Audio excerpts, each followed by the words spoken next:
नमस्कार, मैं हूं आपके साथ पूर्णिमा मिश्रा। हमारे खास प्रोग्राम क्या कहते हैं नरेंद्र मोदी में आज आपको सुनवाएंगे पीएम मोदी का वो ऐतिहासिक भाषण जो उन्होंने 12 फरवरी 2022 को रुद्रपुर में दिया। अपने भाषण में प्रधानमंत्री ने कहा कि कांग्रेस पार्टी की दशकों से एक ही पॉलिसी रही, चुनाव में वादे करो, सरकार बनाओ और घोटाले करो, भ्रष्टाचार करो और चुनाव आए तो फिर नए वादे करो। लेकिन इनकी सच्चाई यह है कि दशकों तक इन लोगों ने पहाड़ के लोगों को बुनियादी सुविधाओं से वंचित रखा और गरीबों को पलायन के लिए मजबूर कर दिया। मेरे प्यारे भाइयों बहनों, ये दशक उत्तराखंड का दशक है। ये 10 साल उत्तराखंड के लिए बहुत महत्वपूर्ण है। आज जो 18 साल के नौजवान हैं, बहनें, बेटियां हैं, उनके लिए ये 10 साल उनकी जिंदगी का भी महत्वपूर्ण अवसर होता है। हमारा देश, हमारा उत्तराखंड ऐसे लोगों के रोकने से रुकने वाला नहीं है। आज उत्तराखंड में पर्यटन, रोजगार फिर से पटरी पर लौटने लगा है। उधमसिंह नगर के उद्योगों ने फिर से गति पकड़नी शुरू कर दी है। साथियों, 100 साल में ऐसी महामारी दुनिया ने नहीं देखी है। पूरी मानव जात 2 साल से इस महामारी ने उसको अपनी चपेट में लिया हुआ है। भाइयों बहनों, भारत में हमारी सरकार ने लगातार प्रयास किया कि कोरोना की वजह से तबाही कम से कम हो। हमारे जो छोटे उद्यमी हैं, जो एमएसएमई सेक्टर है, उसे विशेष तौर पर इस संकट के समय में 2.5 लाख करोड़ रुपए की मदद की गई। 2.5 लाख करोड़ रुपए। एक रिपोर्ट में सामने आया है कि भारत सरकार की इस योजना के कारण एमएसएमई को समय पर मदद मिलने के कारण लाखों एमएसएमई इस कोरोना के कारण बंद होने की कगार पर थे। ये लाखों एमएसएमई बच गए और लाखों लोगों का रोजगार भी सुरक्षित हो गया। हमारी सरकार ने जो एमएसएमई की परिभाषा बदली है, उसका भी लाभ यहां के छोटे उद्यमियों को हुआ है। साथियों, कोरोना के इस काल में डबल इंजन की सरकार ने उत्तराखंड में विकास को भी रफ्तार दी है और गरीबों की भी चिंता की है। इतना बड़ा संकट आया, 100 साल की सबसे बड़ी वैश्विक महामारी आई, लेकिन यहां के तराई के क्षेत्र से लेकर पहाड़ों पर बसे गांवों तक हमारी सरकार ने किसी भी गरीब को भूखे नहीं सोने दिया। हमने चिंता की कि गरीब के घर का चूल्हा जलते रहना चाहिए। प्रधानमंत्री गरीब कल्याण योजना के जरिए आज भी हर गरीब को मुफ्त राशन दिया जा रहा है। और मैं तो देख रहा हूं, कभी कभी मैं सोशल मीडिया में कभी नजर करता हूं तो उत्तराखंड के दूर सुदूर गांवों की गरीब महिलाएं खेत में काम करती हो, रास्ते से गुजर रही हो, सर पे बोझ ढोया हुआ हो और कोई पूछ ले चुनाव के विषय में, और वो जिस प्रकार से मोदी को आशीर्वाद देती है। मैंने अभी तो एक मां की वीडियो देखी, वो वीडियो मेरे दिल को छू गई। उत्तराखंड के किसी दूर सुदूर गांव से वो मां बोल रही थी, यहां की लोकल भाषा में वो बोल रही थी। उसने कहा कि हमने हमारे बच्चों को 9 महीना हमारे पेट में पाला, बड़े होकर वो अपने अपने में खो गए, लेकिन ये मोदी है जो हमें हमारी चिंता करता है। हमारा बेटा सच्चा अगर कोई है, वो मां कह रही है कि अगर मेरा कोई सच्चा बेटा है तो वो मोदी है।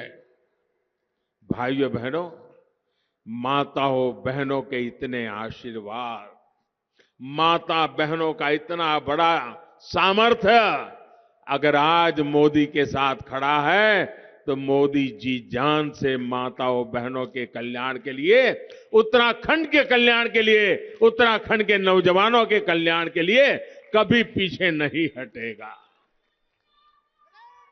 भाइयों बहनों, कोरोना के कारण पर्यटन प्रभावित होने की वजह से जिन लोगों पर असर पड़ा था, उनके लिए भी धामी जी की सरकार ने आर्थिक सहायता भी जारी की। आज गरीब मजदूर ये कह रहा है, महिलाएं कह रही है, अगर कांग्रेस के शासनकाल में ऐसी महामारी आती तो न जाने क्या होता।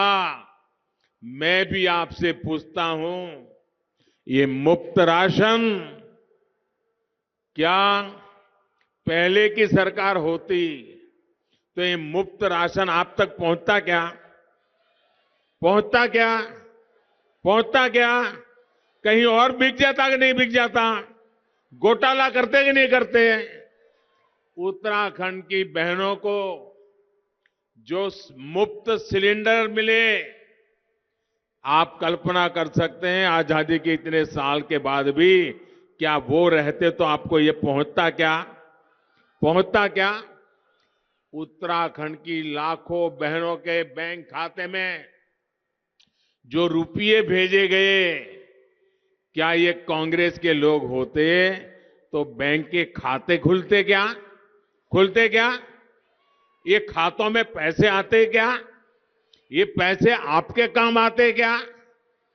भाइयों बहनों, सरकार के खजाने से निकल जाता, आप तक नहीं पहुंचता, कहीं बाहर चला जाता। उत्तराखंड के हजारों किसानों के बैंक खाते में आज साल में 3 बार भारत सरकार की तरफ से सीधे पैसे पहुंच रहे हैं। क्या कांग्रेस के जमाने में कोई सोच सकता है कि किसी के खाते में सीधे पैसे पहुंच जाए? भाइयों और बहनों, कांग्रेस पार्टी की दशकों से एक ही पॉलिसी रही है, चुनाव में वादे करो, बड़े बड़े वादे करो, सरकार बनाओ और फिर वादे नहीं घोटाले करो, भ्रष्टाचार करो। चुनाव आए तो फिर नए वादे करो। इस बार भी जो वादे इन्होंने किए हैं वो झूठ का पुलिंदा है। ये गरीबी हटाने का झूठ बोलते हैं। 40 साल से गरीबी हटाओ कहते रहे हैं, गरीबों को गरीबी में और नीचे धकेलने के लिए करते रहते हैं। लेकिन सच्चाई ये है कि वो गरीबी नहीं, गरीबों को ही हटाने में लगे रहते हैं। दशकों तक इन लोगों ने पहाड़ के लोगों को बुनियादी सुविधाओं से वंचित रखा, गरीबों को पलायन के लिए मजबूर किया, गरीबों को पक्का घर, गरीब बहनों को गैस कनेक्शन, गरीब परिवारों को मुफ्त बिजली कनेक्शन, टॉयलेट की सुविधा, नल से जल की सुविधा, ऐसी मूल सुविधाएं देने के लिए डबल इंजन की सरकार ही आपके लिए काम कर रही है। माताओं बहनों, इन सुविधाओं का सबसे बड़ा लाभ हमारी उत्तराखंड की माताओं को, हमारी बहन बेटियों को हो रहा है।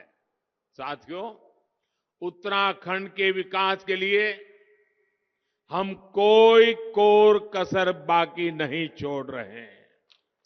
धामी जी की सरकार ने यहां नई सड़कों का रिकॉर्ड बनाया है। 4 धाम प्रोजेक्ट के तहत ऑल वेदर रोड का काम भी पूरा होने वाला है।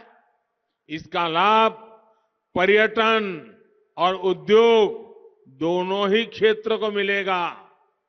केदारखंड की तर्ज पर ही कुमाऊं क्षेत्र के लिए मानस खंड का विकास करने का संकल्प धामी सरकार ने लिया है। टनकपुर बागेश्वर रेल लाइन, इसके जरिए उन इलाकों में भी रेल पहुंचने जा रही है, वहां पहले लोग शायद इसके विषय में सोच भी नहीं सकते थे। कांग्रेस की सरकारों ने दशकों तक इस परियोजना को लटकाए रखा था। हल्द्वानी, काठगोदाम और लाल कुआं में 2300 करोड़ रुपए की लागत से बाईपास भी बनाया जा रहा है, ताकि यहां के नागरिकों को गति भी मिले और बाकियों को सुविधा भी मिले। रामपुर से रुद्रपुर के बीच 4 लेन सड़क का भी काम जल्दी ही पूरा होने वाला है। इस क्षेत्र को हरिद्वार और देहरादून से जोड़ने के लिए नगीना हरिद्वार और नगीना काशीपुर के बीच 4 लेन हाईवे भी बन रहे हैं। यहां पंतनगर एयरपोर्ट को भी ग्रीनफील्ड एयरपोर्ट के रूप में विकसित करने की योजना है। यही फर्क है हमारी और उनकी सोच में। उनकी सरकार ने उत्तराखंड को सड़कों से वंचित रखा। वो कहते थे पहाड़ी राज्य में आधुनिक हाईवे कैसे बनेंगे। हम यहां हाईवे भी बना रहे हैं, रेलवे से भी जोड़ रहे हैं और एयरपोर्ट का भी विकास कर रहे हैं। इस बार के बजट में पर्वतमाला परियोजना की घोषणा भी की गई है। जहां सड़क चाहिए वहां सड़क बनेगी, जहां सड़क नहीं बन सकती वहां रोपवे बनेंगे। उत्तराखंड के बहनों भाइयों को हम हर हाल में हर जरूरी सुविधा पहुंचाएंगे। साथियों, उत्तराखंड में फूलों की खेती भी इसकी अपार संभावना है। वैली ऑफ फ्लावर दुनिया भर के लोगों को आकर्षित कर रही है और अब हम वहां गुरुद्वारा तक जाने के लिए रोपवे बनाने की दिशा में हम आज काम कर रहे हैं। भाइयों बहनों, जो पहाड़ के किसान हैं उनके लिए भी ये फूलों की खेती के साथ अनेक अवसर जड़े हुए हैं। भारत का शहद, मधु, हनी अब विदेशी बाजारों में भी आसानी से पहुंच रहा है। इसलिए मधुमक्खी पालन, शहद, हनी का उत्पादन में कमाई का नया जरिया किसानों के लिए उपलब्ध हो रहा है। बी वैक्स की भी बहुत मांग है। मधुमक्खी पालन को बढ़ावा देने के लिए केंद्र सरकार 500 करोड़ रुपए की लागत से राष्ट्रीय मधुमक्खी पालन और शहद मिशन भी चला रहा है। इसका भी लाभ ये उत्तराखंड के, ये हिमालय की पहचान वाले इलाकों के लोगों को इसका विशेष लाभ मिलने वाला है। और देखना, देखते ही देखते दुनिया में इसकी एक नई पहचान बनने वाली है।